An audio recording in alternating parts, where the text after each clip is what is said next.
Lane Kiffin peppered with questions about his future. So did we learn anything? We'll discuss Locked on LSU. Here we go.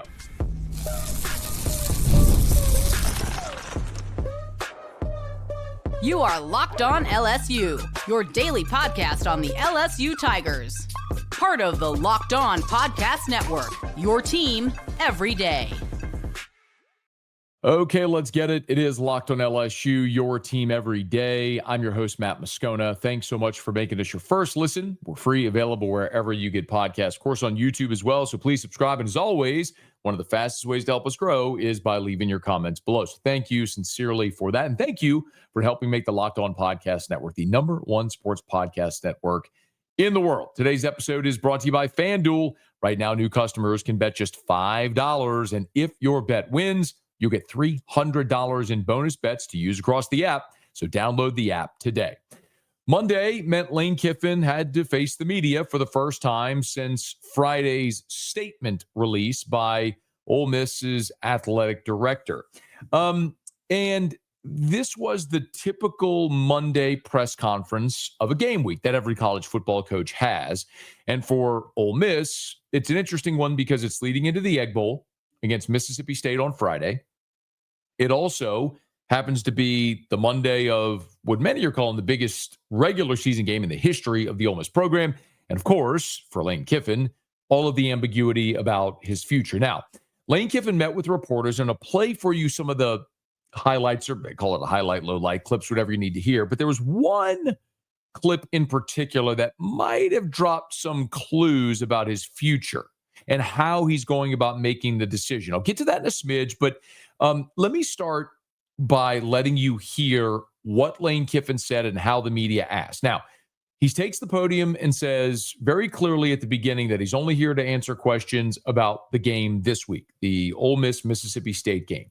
Now, that shouldn't and didn't deter reporters from asking questions that need to be asked. Now, Lane Kiffin can choose whether or not he wants to answer them, but just because he preemptively says, I'm not going to, doesn't mean you don't try. And you try different angles, and you never know what you might be able to get out of something like that. Lane Kiffin's a veteran coach. He's been an NFL head coach. He's been the head coach, as we know, at Tennessee and Southern Cal and FAU, and now obviously at Ole Miss, and worked under Nick Saban, and sounds and motions and looks and behaves a lot like Nick Saban now as well.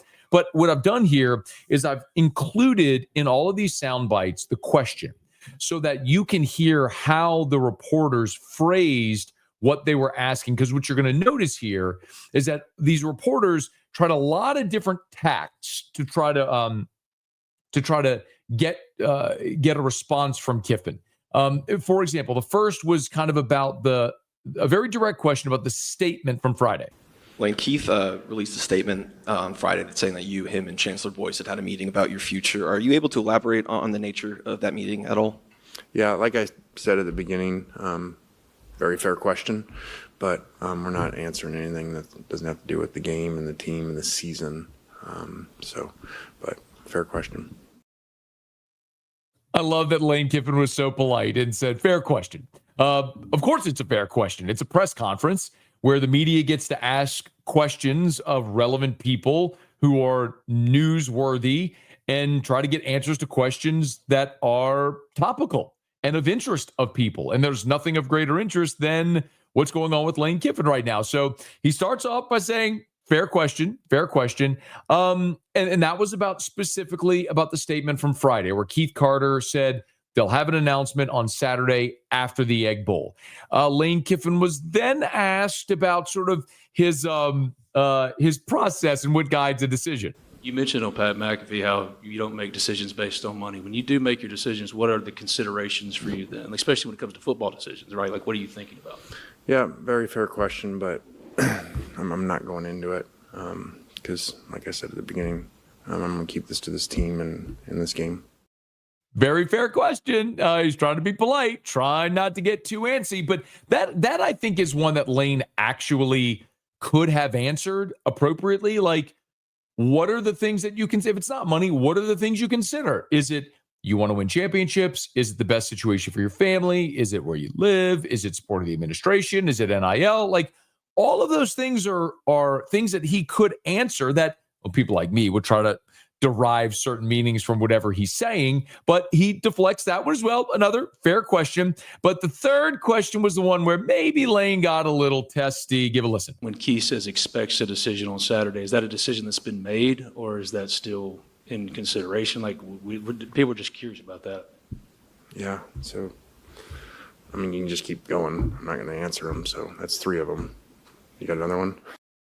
The follow-up was about an offensive lineman, by the way. I respect the fact, listen, I've been in those press conferences before, and it's awkward, and everyone generally expects that you're not going to get an answer, but you still have to ask the question. It is your job as a reporter sitting in that press conference to ask the question. It's why you were credentialed. It's why you were sitting in that room, is because you have an obligation to ask those questions. And the person being interviewed has the right to deflect and not answer, whatever the case may be. But all of that was completely appropriate with the way that all of this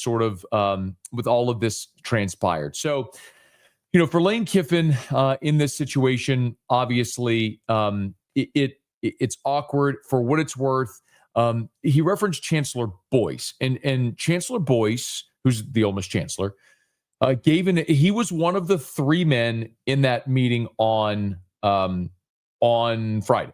It was Lane Kiffin, Keith Carter, the athletic director, and Chancellor Boyce. Well, Chancellor Boyce gave an interview Monday on Super Talk Mississippi, and he was asked there to kind of give a recap of that meeting on Friday, and he said a little bit more. As far as Coach Kiffin goes, once again, we put the statement out, and the statement pretty much speaks for itself. And so talks will continue. They will continue through the week between Coach Kiffin and Keith. But our focus and our emphasis right now, and we're determined to be focused on this, is winning this last football game, being an 11-1 team, and being the first team in the history of the University of Mississippi to make the college football playoffs. And if we're not seated higher than we currently are, to have one of the greatest sporting events to ever come to Mississippi, and that would be a home playoff game. I think what the chancellor said there is so key, because it's so indicative, to me anyway, of what has guided this decision. Now, I'm on the outside looking in. Now, I have had a lot of conversations with people in and around the Ole Miss program, people who cover Ole Miss, boosters who are very generous and donate to Ole Miss, some other people very close to the program within the athletic department that maybe I'm not willing to say who or give specifically. But the bottom line is, what is driving the decision to allow Lane Kiffin to continue coaching is what the chancellor said right there. It's that they realize or they believe that Lane Kiffin being on the sideline gives them the best opportunity to win the Egg Bowl. And because you can look at how this might transpire, they feel it is critically important that they win the Egg Bowl, because if they were to lose the Egg Bowl and Lane Kiffin were gone, the College Football Playoff Selection Committee, even at 10-2, could dock Ole Miss and leave them out of the playoff altogether. Remember, we've gone over this. If you're an everydayer, thank you, shout out. We talked about this in an episode last week, whereby the new criteria after 2023 with the Jordan Travis situation in Florida State allows the committee to consider players or coaches that are no longer there that could affect the season or would have affected the season prior if they're not there. So again, Ole Miss feels like at 11-1, even without Lane Kiffin, they're in, and they're going to host a playoff game. But if they lose and Kiffin's gone, because they're not going to let Kiffin coach the playoff, as I've been saying now for more than a week, and I wasn't guessing, and it's very clear that's what's the operative path here, then they feel like they've got to be able to win this game so as to guarantee themselves in a spot so they don't get shortchanged by the committee. And they think having Lane Kiffin there is what's going to give them the best opportunity to win. And that very clearly is what the chancellor was saying there. That's what Keith Carter was saying in his statement by saying we're going to get through the Egg Bowl and we'll make an announcement on Saturday. And Lane Kiffin has said repeatedly that he wants to continue coaching his team throughout this college football playoff run, or throughout whatever may come of this for the remainder of the season. I mean, he was asked that specifically about the possibility of does he want to coach the team throughout the season? How important is it to you to finish out the season with this team? Very important. I've never thought of anything different than that. And that clearly has always been Lane Kiffin's approach. So again, just a very quick recap so as to understand. Lane Kiffin wants to have his cake and eat it too. If Lane Kiffin could coach the entire season, coach through the college football playoff, and after the playoff make his announcement, he'd be gone. That's what he'd prefer. LSU, as I understand it, has been very upfront with Kiffin, with his representation from the beginning, that they would be willing to wait to the end of the college football playoff for Lane Kiffin. That's something Verge Osbury said, not specifically about Kiffin, but on my radio show 2 weeks ago, was that when I asked point blank, would you wait through the playoff for the right coach? He said yes. So that would be Lane Kiffin's preference. Ole Miss is not going to let Lane Kiffin coach the playoff if he's committing to another program. So he's not going to let Lane Kiffin work for another program while coaching their team in the playoff. Okay, that's fine, but they still want to be in the playoff. So both of these sides, Kiffin and Ole Miss, have a shared interest of making the playoff and carrying on, but they have dissimilar interests in that Lane Kiffin wants to coach another team, and Ole Miss still wants him to be there and doesn't want him to coach for them if he's coaching for another team. So it has created this really convoluted situation, and that's probably the last time we're going to hear from Lane Kiffin before the Egg Bowl, because Wednesday's SEC coaches teleconference is called off because of Thanksgiving. There won't be any media availability on Thanksgiving Day, and then Friday morning, Black Friday morning at 11 a.m. is when Ole Miss plays Mississippi State. So this will probably be the last time we hear from Lane Kiffin before the Egg Bowl, and then we'll see what he's asked in the post game and if he's willing to answer it, depending on how that game turns out. But there was one more thing that Lane Kiffin said in this press conference. It might have been the biggest clue as to what's driving his motivation and his thought process in this decision. You'll hear it next. Locked on LSU, your team every day. The NBA is back, and there's no better place to get in on the action than FanDuel, the official sports betting partner of the NBA. Even if you missed the start of the game or you want to ride the hot hand, FanDuel has live bets on everything from who will score next to fourth quarter comebacks. Plus, you can even combine your live bets into a same-game parlay for a shot at a bigger payout. It keeps every game exciting, especially when your team's making that late push. Right now, FanDuel is giving new customers $300 in bonus bets when your first $5 bet wins. So head to FanDuel.com to sign up and play your game with FanDuel, the official sports betting partner of the NBA. So I said there was one more soundbite from Lane Kiffin that I think is indicative of what is guiding his thought process and making this decision about staying at Ole Miss or going to LSU or Florida. And the question was asked of Lane Kiffin about reflecting on all the change in his career, meaning going to the Raiders and being fired, going to Tennessee and then leaving for the Southern Cal job, being fired at SC, you're taking over a position as an analyst at Alabama, and then when he was the coordinator, leaving before the national championship game to go to FAU, and then ultimately leaving for Ole Miss. All the different changes in his career is what he's talking about. And it was so interesting because in a press conference where Lane Kiffin largely just deflected, every time he was asked anything circularly about his decision that he's set to make this coming weekend, or announce, I guess, this coming weekend, he deflected. He refused to answer. He was nondescript. But this is one where he gave nearly a minute-long answer. He was very thoughtful about the way and introspective about the way he answered this. And it is my opinion that listening to this and hearing what I've heard about Lane Kiffin in the past week or so from people who know him well, this is likely the thing that will drive his decision. Over the years of the changes that I've made, I've had a lot of time to reflect and on things that have happened. And I really feel like in age, I've figured out they all happened exactly how they were supposed to happen, when they were supposed to happen. I just didn't think it at the time. I thought they were disasters.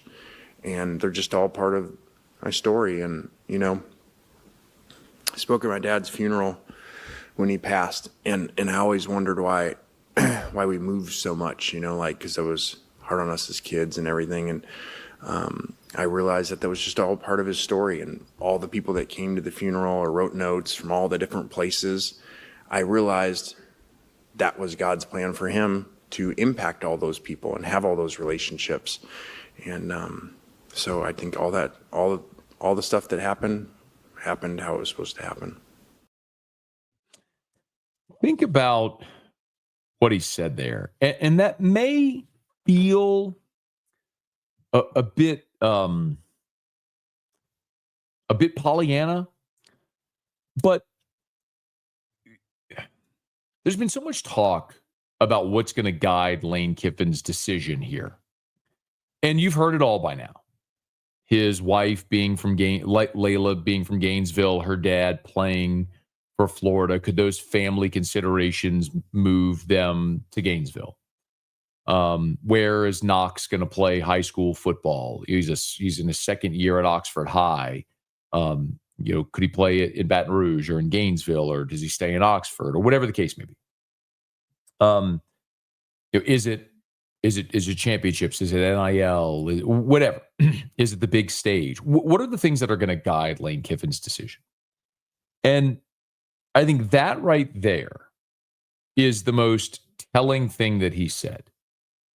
When he says, spoke at my dad's funeral, and I used to wonder why we moved so much, because it was so hard on us kids. But I realized that it's because it was hard. I realized it was part of his story.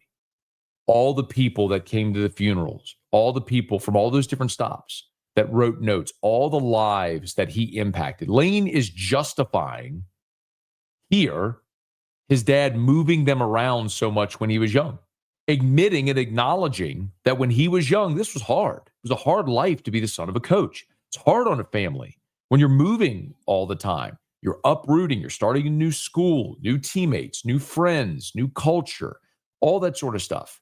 And he's telling you it was really hard as a kid, but I got it when my dad died, because I understand all the lives that he impacted in all these different places, and that was part of his story. It's what you do. Lane is telling you he's justifying moving. He's justifying packing up, doing something that on its face is very difficult for his family. But it's the thing that you do because it's the life of a coach, and you go impact all these people. Now, you can choose to believe that or not.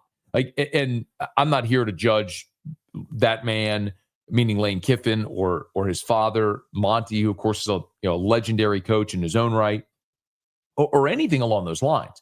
That's something that's a decision he can only make personally, and a justification that he can make personally, and what he truly believes in his heart. But every time his dad moved, they left a team of players. Every time they moved, it was hard on the kids. But every time they did it, and Lane's telling you now, later in life, he can justify it. As a 50-year-old man, he understands it. It was God's plan, as Lane Kiffin said. So I don't believe at all in this situation that Lane Kiffin's going to make a decision based on where his wife's dad played football. I don't believe he's going to make a decision on what's best for Knox for his high school football career. I think Lane Kiffin is going to make a decision based on what he feels is the best opportunity for him to win championships and create legacy as a championship winning coach. Like, if it were about stability for his family, he wouldn't even be considering leaving Oxford. I mean, he has said it so many times. He's quit drinking. He and his ex-wife have reconciled. His family loves Oxford. His son is a star football player at Oxford High, which is a great public school if you've seen the campus and the stadium, it's incredible, the resources they have there. He's beloved by the fan base. He makes $9 million a year. Like, there's no reason Lane Kiffin would be thinking about leaving. If it was about that, if it was about stability, he's got all of that. He's telling you there's more to it. And it's what's going to allow him to win and create legacy and win championships and have those resources to do it. And it's pretty clear he's got a wandering eye, and it's going to be Baton Rouge or Gainesville.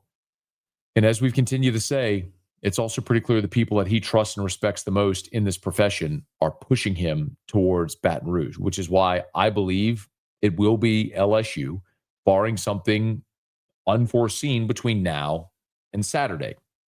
And that's the key. Without something legally binding, you don't have a decision. And maybe something could move Lane Kiffin to change his mind and stay in Oxford or pick Florida, or maybe something else happens with Texas or Alabama. Unforeseen things we don't know, which is why it's uncomfortable if you're an LSU fan or administrator who's walked this path, because you realize you're all in on Lane Kiffin. And you're leading right now for Lane Kiffin. Pete Thamel on College Game Day, if you missed it on Saturday, during his report, said Florida just had sort of a tertiary role here. They're a distant third. It's really between LSU and Ole Miss, which is kind of what we said. The only people who think Florida is still in this are Florida people. So if it's an LSU Ole Miss decision and Lane Kiffin is sitting there telling you, speaking at his dad's funeral, he's justifying moving when his family's in a good situation, he's telling you they're moving. Could it change between now and Saturday? Maybe, but it's really hard to imagine it getting to that point. Think by Saturday, Lane Kiffin will be announcing that he's leaving Ole Miss, and very likely, I think, headed for Baton Rouge. Speaking of, the man that Lane Kiffin likely will replace is Brian Kelly, and there's another weird twist in the Brian Kelly lawsuit. We'll wrap up with that next. Locked on LSU, your team every day.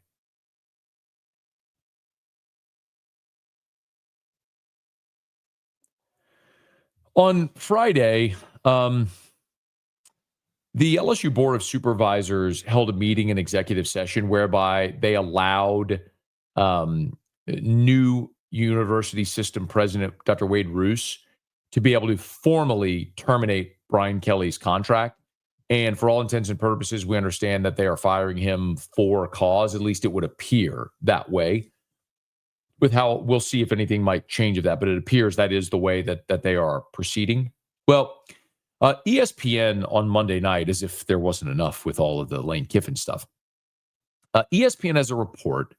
They got a hold of a letter which was sent on November the 18th to LSU AD Verge Osbury and the Board of Supervisors member John Carmouche, who's an attorney who's representing the board here, saying that he, Kelly, quote, reserves all rights to seek any and all damages to the fullest extent permitted by law for the interference in any potential job candidacy.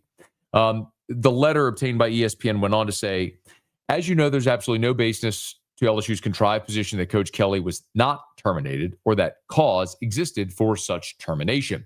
LSU's conduct, including its failure to confirm that Coach Kelly was terminated without cause and its unsupported allegations of misconduct on the part of Coach Kelly, has made it nearly impossible for Coach Kelly to secure other football-related employment. So just to kind of put this into layman's terms here,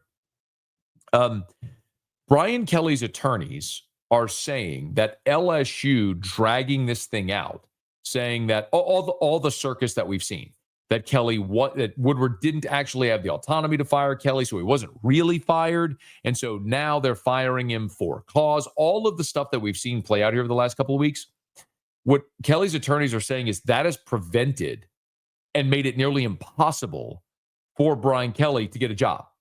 Now, remember, in Brian Kelly's contract, in the termination agreement, he, by the letter of that agreement, has to seek employment to be able to continue to collect his buyout. As a matter of fact, the line in the contract is he, quote, must exercise due diligence and good faith in seeking qualifying employment. Basically, Brian Kelly's he can't just sit on the side and collect his buyout.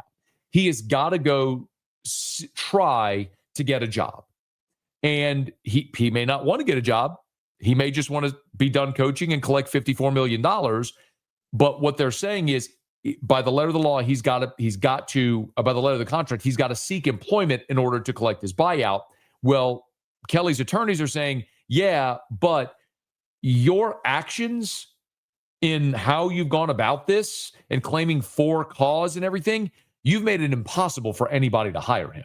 So he can't get a job. So you got to pay him his full payout. Listen, this is the high leverage game of chicken that both sides are playing. And I'm going to say this again, If you're an everydayer, you've heard me say it.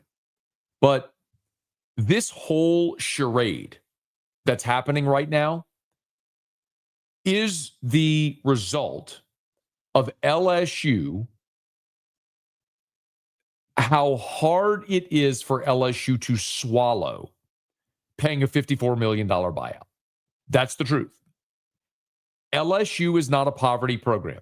It's also not a wealthy program. You do not have a deep roster of billionaire oil money boosters like Texas or Texas A&M that can stroke a $54 million check 15 times over and never blink. That's not LSU's lot in life. Can they pay a $54 million buyout, $800K per month over the next 6 years? Yes, they can. And I believe they will, to whatever degree they have to. Would they rather not? Yes. So they're weighing what's a better option. Have a very ugly public battle trying to reduce that number and potentially risking your opportunity to hire another coach down the line, have all this public embarrassment, or pay $54 million. And they are choosing door A. I've said this from the moment Brian Kelly was fired and all this buyout stuff started happening. College football in the world is watching how you're handling this. LSU signed Brian Kelly to a terrible contract that was fully almost 90% guaranteed, and now you owe him $54 million. And you're not willing to pay it. And that is reflecting poorly on LSU. And I hope that decision and these actions don't negatively impact LSU's ability to hire coaches in the future, including one maybe in the next week. We'll follow it. All right, that'll do it for us here today. If you're on podcast, please subscribe. Same on YouTube. Smash the like button, subscribe to the channel, hit the bell so you're notified whenever we post a new video. And let a friend know that if they love the Tigers, we got you here every single day. It's Locked on LSU, your team every day.